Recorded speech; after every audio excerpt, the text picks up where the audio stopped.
Well, hello everyone. Welcome to another Voice Essentials live hangout. And today I am doing something, we're doing this completely off the spur of the moment. I am currently in a lesson with one of my professional students. His name is Ned. I'm going to introduce you to him in a moment. And today Ned has rocked up to his lesson not feeling great. In fact, for the last couple of weeks, Ned's voice has not been 100%. And so we've been talking about his vocal health, etc. And actually, Ned has quite the story of his vocal journey. And I thought it might be helpful over the next 15, 20 minutes or so for you to hear his journey, to hear not just me talking about vocal health and not just me telling you that, you know, there can be light at the end of the tunnel when you focus on your vocal health and technique and all those things, but to actually hear it from someone who has traveled the journey. I hope you can join us for the next 5 or 10 minutes, or might probably be longer, and listen to Ned's story straight from Ned's own mouth. Let's get started. Sound check. Check 1, check 2.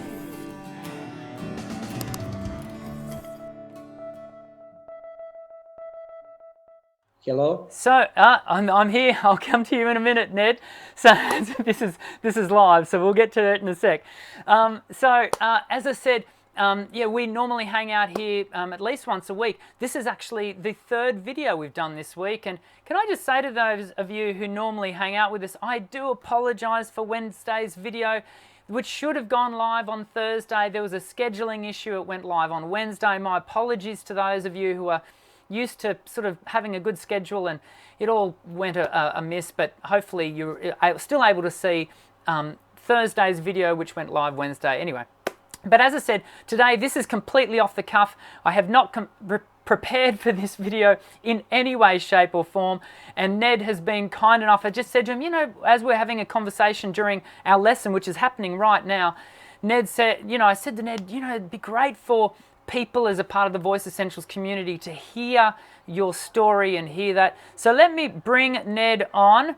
And Ned, there he is, a real human being. Hello, mate. And Ned, why don't we just kick off by, why don't we kick off by talking about a little bit about let's first of all, where do you normally sing? What are you normally singing? Hello, everyone. Thank you, Ned. I just want to explain, I just working on a wedding, on christening and some gigs, some small concert, but everything what's happened in Australia, parties or something, everything. Great. Everyone. And you do typically, don't you, you work in a very specific cultural sort of group mostly, don't you? Because you've got a strong accent. Where are you originally from? I'm from Serbia. Serbia. I'm sorry about my language because I'm not long here. I just couple of years here, and sorry about my language, but you must understand it because you need to do that. Yeah, so we do okay with the language barrier. Actually, for everyone, Ned actually lives in Melbourne, Australia, which is around about 2,000 kilometres south of where I am. So we meet online, and which sort of enables us to do this post for you today. And so, Ned, why don't you talk us through a little bit of your vocal health history, how it is that you came to be having some sessions with myself? I just want to explain, before 6 months, not longer, my voice crashed, destroyed, and I can't talk, and I go to the doctors once, another one, and everyone suggests me operation, and I had one operation before, and I just crashed like person because I can't sing and I can't do anything with my voice, and every month I need to go to the doctor to check me, and everyone just suggests me stop because I work 95, maybe 100 gigs a year, and just I need to stop because last gig before 6 months, I just go there and my voice disappear. And I need to decide what to do. What is the next step? And I can decide. And everything is broken. My family, I need to support my family. And you know all story. I don't want to be, I want to be funny like always. I'm positive person, but my voice disappear. And I need to do something. And I find someone who just suggest me like this. No operation, no operation. That was Dr. Ned, and say, no operation. We do everything before operation. If you must do operation, just do. Oh my God, okay. Another person, sorry, Dr. Dan, another person could give me chance to survive, but just chance. I don't have a big reason to believe in that. And we start with practicing. Nothing's happened because I need to practice every day, and my voice just a little bit covered. But I think so. Maybe because I warm up my voice, something's happened. But during the time, after 1 month, maybe after 1 week, I feel my voice. But how I explain, I think so because I warm up my voice. After 1 month, I feel much better. Intonation return to me. After 2 months, I feel power. But I think so because a lot of practice, but everything it's just on teeny line. After 3 months, I feel very powerful, but I'm scared about intonation because long time I'm just be sick and my voice just can't survive gigs. And after that, after 4 months, I trying maybe higher, but scary higher. And I catch that tone and higher at home on a safer place, on a safer higher, and I don't want to say, Dr. Dan, I just catch maybe higher notes than before, but I hide on everything. I think so. Always believe because I'm so scary. Everything is teeny line. Everything is return, but not return. I've been sick 2 weeks before. I'm on antibiotics now, and if you believe me, I've never been sick like this. This is maybe 15 days of my sickness, and I can sing. When I wake up in the morning, my voice working. I can hear. I'm not. I can hear, and I'm sick now, but my high voice working, and all my music box and voice is working. Your story, Ned, is such a great one because when people wouldn't be aware, but when you first came to me, and we started sessions, you were on the verge of having surgery. And just to clarify for those who are watching, we didn't say that you should never have surgery. We said that let's travel the journey of some speech therapy and voice therapy first, and then, if necessary, we can talk about doing the surgery after that. If the therapy is not successful, in your case, Ned, and this is some great news, the therapy has been extremely successful. And I was saying to you before we jumped online here to do this for everyone, I was saying that the big part of the success is in credit to you, Ned, because you have been such a diligent student / client / patient in doing everything that myself and your speech therapist have asked you to do. And in doing so, in this particular instance, we have avoided the necessity for surgery. Of course, that is not always going to be the case, isn't it? Sometimes we are going to have to find ourselves traveling the journey of surgery. But in your case, that wasn't the case, and you know, we have seen the voice go from not being able to sing over, you know, less than a fifth without just locking up and breaking up, to now we're singing out over 2.5 octaves. This voice has got height, it's got freedom, and it is very exciting, I should say, and I hope that in us jumping on here for a few minutes for the Voice Essentials community, they can be encouraged as well by your story, because your story is such a positive one, and you are a positive kind of guy, and you're often telling me, you know, you have a little saying, if you believe me, and I've believed you from the word go, and your English hasn't been a problem. And so now what we've got, we're now challenged currently by your overall general health, but in the past, where, you know, had you had the cold, it would have really, you know, deteriorated you into not being able to work at all.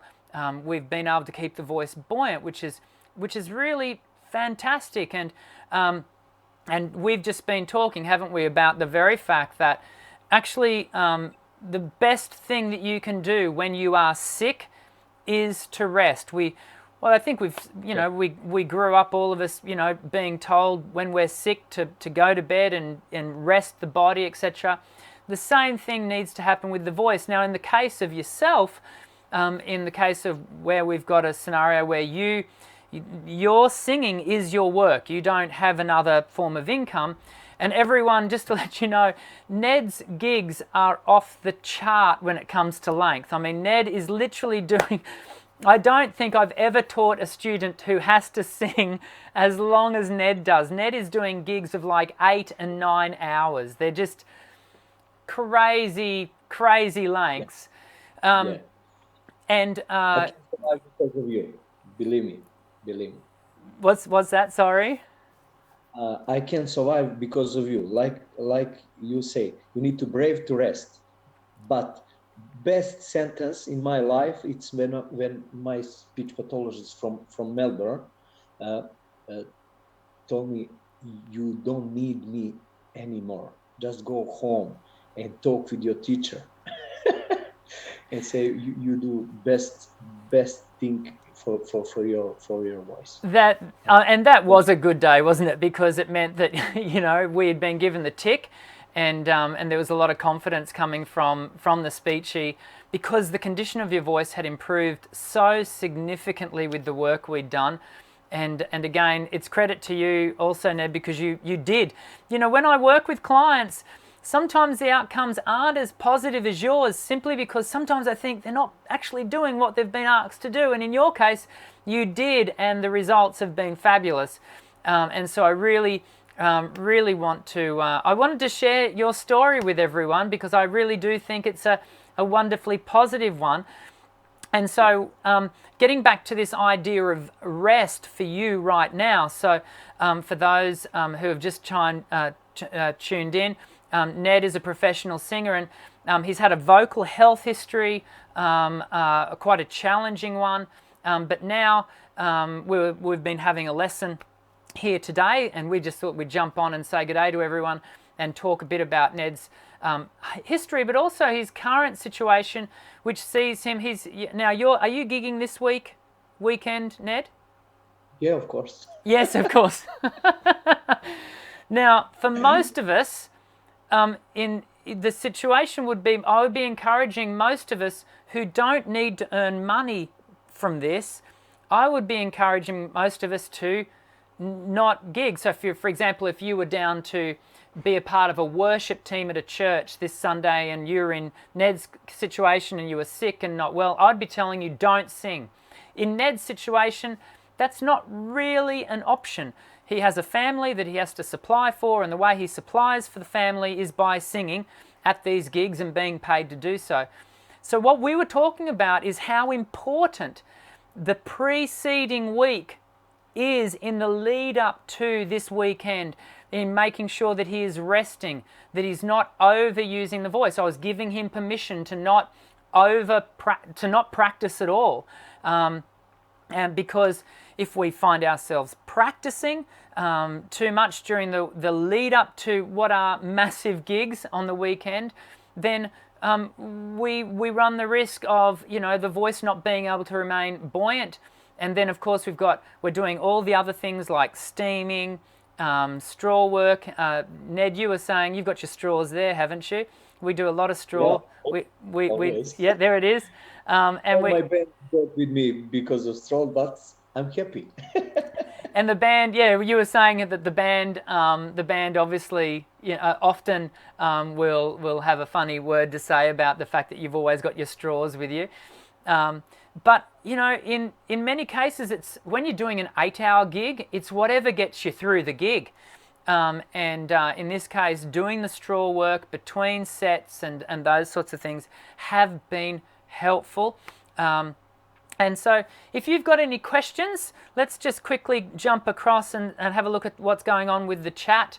We've got Linda's here. Linda's one of my students. She's recently started with me. Nice to see you, Linda. Good to have you. I thought you might chime in today, Linda. Good to see you. And good to have Kathleen jump in. Good to see you, Kathleen. Nice to see you from the US. And we've got a question here from John Rick. Dr. Dan, I need your help. I'm a teenage boy, and when I sing some high notes, my voice begins to break. That happens to me sometimes, just bothering me. Given that you're a teenage boy, John Rick, I would suggest that perhaps it's puberty that might be bringing your voice a little unstuck. So I would encourage you to be patient, maybe seek out a school teacher, like a singing teacher at school, a music teacher at school who can maybe have talk to you about the changes that your voice are going to be going through. That all being said, I've just scheduled to write a whole video on prepubescent voice that will come out sometime in September, I would suspect. So if you can be patient, and there'll be a video that'll hit the YouTube channel Voice Essentials. And if you're not already subscribed, John Rick, you can jump across to the channel and hit the subscribe button, and then you'll, if you also hit the bell icon, you'll always be notified of these live online sessions. This one is completely out of the blue. Normally we go live with these sessions on Monday and Tuesday, but this is, I don't know, I was just so inspired by Ned's story that I wanted to share it with you all. So hopefully that's been positive. I'm going to give one last question to Bradley because we're going to finish up, because I as I said, this is actually during Ned's lesson that we've been doing this, and so let's just do one more question and then we'll finish up for today. I have learned to sing high. This is from Bradley. So this is this question here, everyone. I have learned to sing high without straining, but sometimes I go occasionally flat or sharp. I'm learning to sing opera, by the way. Is the opera singer's health the same as a contemporary singer? Yes. The vocal health for a classical singer is the same as a contemporary singer. That being said, the technique is very different, but the general rules of hydration and developing technique and caring for the voice are all the same. The anatomy, whether you sing classical or contemporary, is exactly the same, Bradley. So I would be encouraging you to make sure you really spend the time looking after your voice. Jump across to my channel, and there is a whole heap of stuff on there about vocal health and videos that are going to teach you about that. So hopefully you'll find that helpful. I'm just going to bring our friend Ned back because we're going to say goodbye now and finish up. Ned, I just want to say and encourage everyone, please try these techniques, and believe me, it's working. Good. Mate, thank you very much, and that is a wonderful word of endorsement, and I. It's rewarding to see such great results come about for Ned, and as you invest the time and the effort into the development of your voice and improving your sound using the channel here at Voice Essentials and the work we do together, I'm sure that you too can really start to experience, far more confidence in your voice. But for now, we're going to close off. This was a short one today. My name is Dr. Dan. Sing well.